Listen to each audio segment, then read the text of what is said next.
que eu fiquei em Yale por 11 anos, Henrique ainda estava trabalhando. Quando ele se aposenta, ele me propõe de vir morar em Nova York. Aí, bom, aí foi a maravilha, né? Querido diário, registro aqui o esforço de transformar um escorregão num fato memorável. Sabes que a memória é seletiva, involuntária e, principalmente, mentirosa. Mas a minha, caro diário, além de todos esses atributos, apegou-se a um acidente que acontece a muita gente, sendo, portanto, comum, conhecido e, pior, ridicularizado.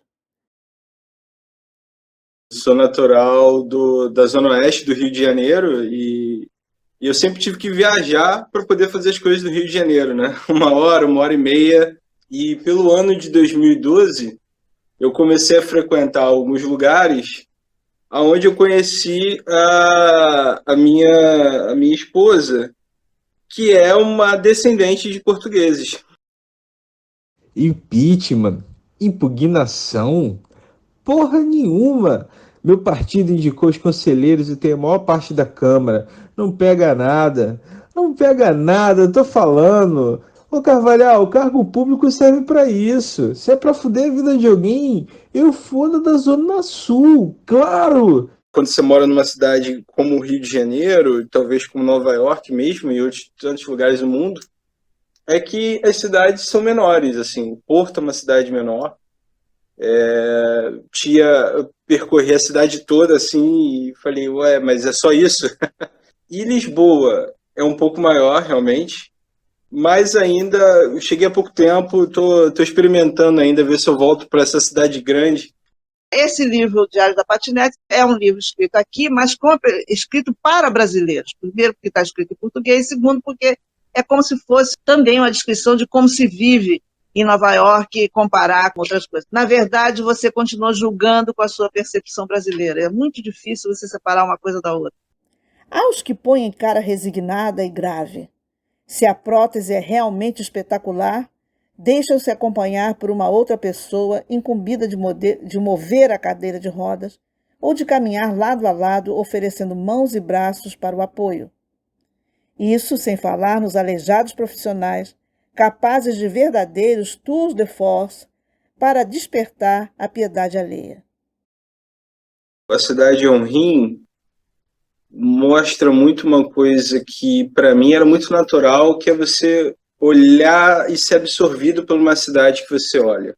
Esse atravessamento mútuo, essa linha porosa, essa membrana de que você incide sobre a cidade incide sobre você, na experiência de migração, ela é diferente. Tive que trabalhar de todas as formas que eu podia para conseguir dinheiro e era isso. Eu trabalhei como call center aqui para uma empresa de telefonia. Isso é uma experiência que me impactou a vida, e se impactou a vida, acaba impactando realmente a minha escrita e a forma de ver a cidade. Porque é essa cidade que trazemos com a gente, o lugar onde a palavra felicidade foi mais vivida. Ela tem sua própria linguagem, território único, seus olhos. A cidade vê, por ela somos revistos. É essa cidade que reclama a cidade para si. É preciso regá-la, é preciso visitá-la, porque é ela quem dará sentido quando buscar algo para comprovar se tudo valeu a pena. Quando escrevi sobre Portugal, quando Portugal entrou, ele entrou porque é o lugar que eu tô. Não estou tentando dar conta de uma experiência totalmente de vida aqui. O que é viver num lugar onde você fala uma variação do português e a pessoa fala outra variação do português? O encontro do tu, da segunda pessoa, é maravilhoso. É maravilhoso. O que nós entendemos que é o formal do tu como brasileiros, para eles é o informal, é o cotidiano. E a terceira pessoa é o formal. E pra gente, falamos você com uma tranquilidade que a informalidade traz, né? E isso impacta um pouco esse modo de ver as coisas, mas na minha escrita, eu quando coloquei como uma marcação mesmo de lugar. O cara hoje migra e ele ele pode continuar falando a língua dele, ele pode continuar escrevendo para o pessoal dele. Há pouco tempo eu li agora sobre o Talibã, uma entrevista do Celso Amorim, dizendo, olha, o que mais me espantou é que o dia que eu fui encontrar com eles lá, eles estavam ligadíssimos na internet, sabe, tudo na internet, eles tinham contato com o mundo inteiro, entendeu? Então é muito diferente a experiência da imigração hoje. E acho que em Nova York, então, isso é tão óbvio, porque a pessoa está andando na rua, você escuta todas as línguas que você quiser. O avanço da medicina deste país não tem medida. Já narrei a encomenda, segundo indicação médica, de um aparelho para facilitar minha locomoção estilo Saci Pererê. Substituiria, com vantagem, tanto as muletas quanto a cadeira de rodas, já que permite a locomoção do acidentado por si mesmo, impulsionada pelo joelho da perna afetada, mais a ajuda da perna sã que lhe dá impulso. Mas para você escrever literatura, por exemplo, o editor espera que você chegue aqui e diga, eu vivi uma vida horrível no meu país, eu cheguei aqui, encontrei a redenção, isso aqui é um paraíso, entendeu? Então você chega aqui, está falando como uma brasileira, inclusive criticando a sociedade, não dá. Teve uma gente aqui, eu andei procurando a gente, aí a gente falou assim, olha, você escreve muito bem, seu livro é muito interessante, agora, eu não vou vender esse livro aqui nos Estados Unidos de jeito nenhum, entendeu? Porque o que eu estou trazendo é completamente o oposto do que se espera que o imigrante faça.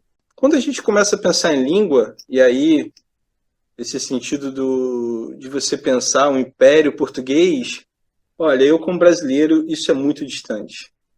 Nós fomos ficando parecidos, ou querendo parecer, querendo se espelhar nos Estados Unidos, né? E Portugal continuou. E eu fiquei fiquei triste até, fiquei chocado quando me disseram que eu não falava português, porque a vida toda a gente aprende na escola que fala português.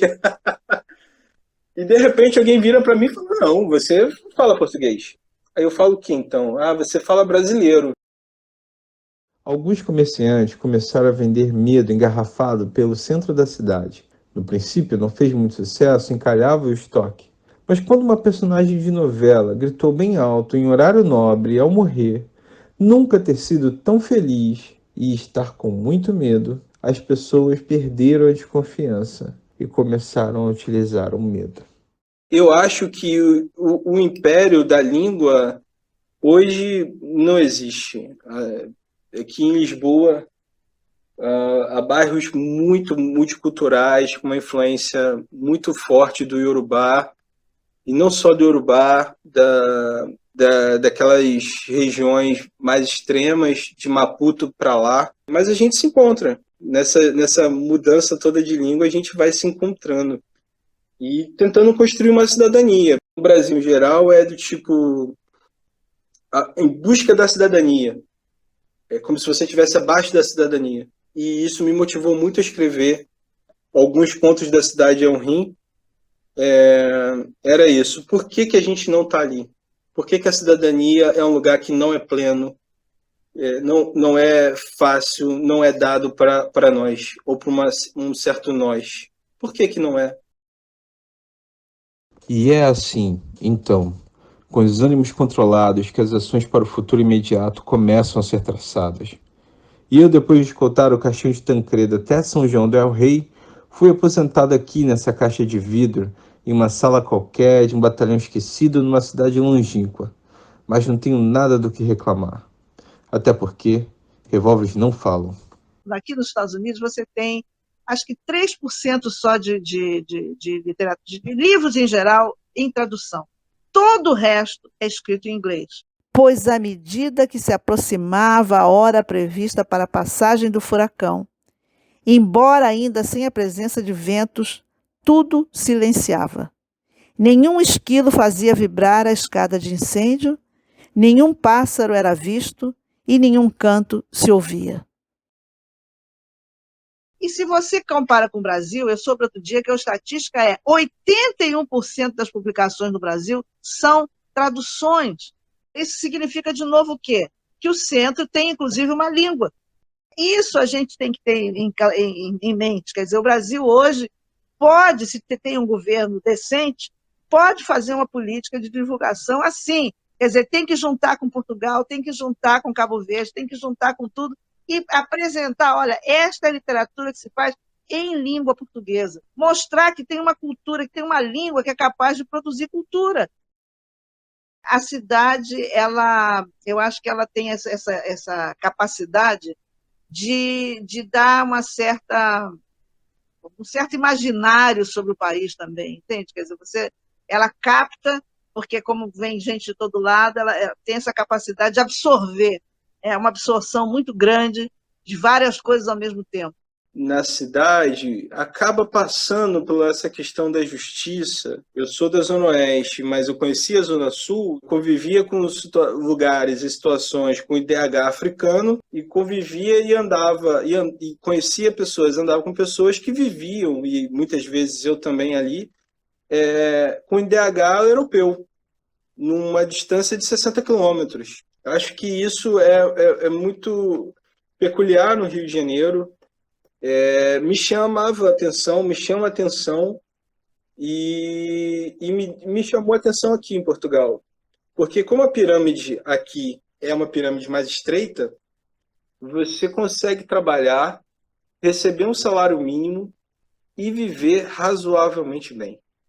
Isso não é uma experiência da onde eu nasci. Como cidadão, como eleitor, como brasileiro, eu acho que isso foi a coisa mais ridícula e absurda que pode ter acontecido com o Brasil, ter um governo como esse. Eu lamento o país.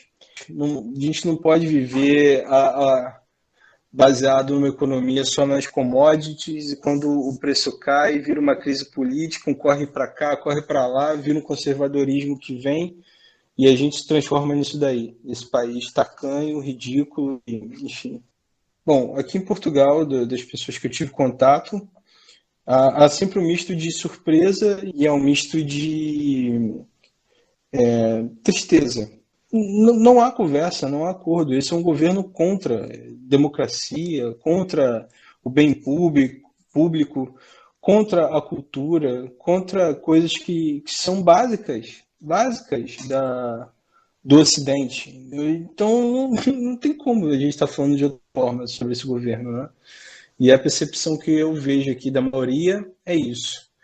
No entanto, também já tive contatos com brasileiros de vários níveis sociais que apoiam esse governo e que compraram a ideia, é a mesma ideia de sempre, gente, dos ciclos. A ideia de limpeza contra a corrupção, a ideia, sei lá, um futuro melhor, o Brasil, que se o Brasil for patriota, ele vai ser um país melhor. Mas sempre se espera alguma coisa boa do Brasil. Isso também tenho essa percepção. Sempre está se esperando alguma coisa boa, do Brasil e do brasileiro, né? Aqui também a gente sente isso.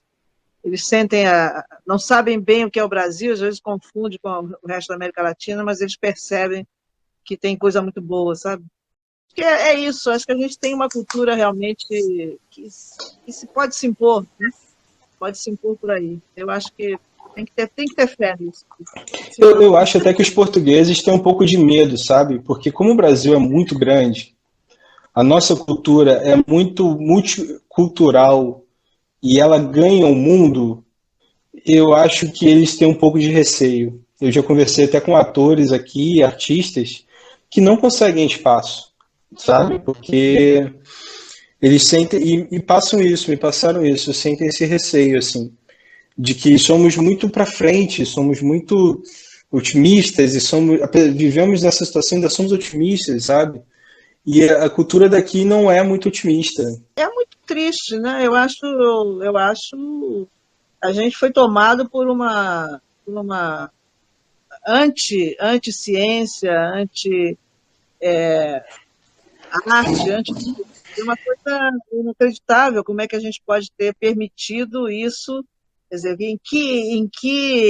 ou nunca ter visto, quer dizer, não estou culpando ninguém, mas como é que isso se esteve sempre aí e a gente nunca viu, né? Uma coisa, isso é que eu acho que é mais espantoso. E a gente também, de certa maneira, pensava que estávamos muito bem, ninguém se preocupou em... Não sei, eu não sei explicar, não quero nem... o fato não é por que aconteceu, o fato é que a gente tem que sair disso. Eu tenho a impressão que a gente tem que sair disso. Mas não sei, a gente tem que manter a esperança, né? E achar que a gente pode. E continuar brigando, porque não pode deixar que essa atmosfera horrível continue por muito tempo.